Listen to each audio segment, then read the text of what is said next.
এখানে আমি কাতলা মাছের মাথাগুলো ধুয়ে লবণ হলুদ মাখিয়ে রেখেছি, আর এদিকে কেটে রেখেছি বাঁধাকপি, আর এখানে নিয়ে নিয়েছি আলু আর মশলা। রান্না করব মাছের মাথা দিয়ে বাঁধাকপির ঘন্ট। মাছের মাথাটা ভাজার জন্য আমি কড়াইতে তেল দিয়ে দিচ্ছি। এটা গরম হয়ে গেছে, এবার আমি মাছের মাথাগুলো ছেড়ে দেব।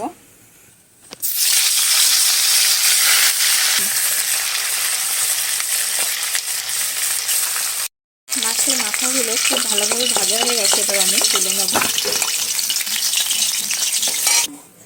এই একই তেলে আমি জিরে, শুকনো লঙ্কা, তেজপাতা ফোড়ন দিয়ে আলুগুলো ছেড়ে দেব। আলুটা আমার হালকা ভাজা হয়ে গেছে, এবার দিয়ে দেবো জিরে বাটা, আদা বাটা, সামান্য একটু লঙ্কা গুঁড়ো, টমেটো কুচি, দিয়ে দেবো কাঁচা লঙ্কা কুচি। এবার একটু নাড়াচাড়া করে নেব। এখন দিয়ে দেবো স্বাদ মতন লবণ, হলুদ গুঁড়ো, সামান্য একটু জল। এবার আমি ভালোভাবে আবারও একটু নেড়ে চেড়ে কষিয়ে নেব। এবার বাঁধাকপি কুচিগুলো আমি কড়াইতে দিয়ে দেবো। একটু নাড়াচাড়া করে আমি ঢাকা দিয়ে দেবো।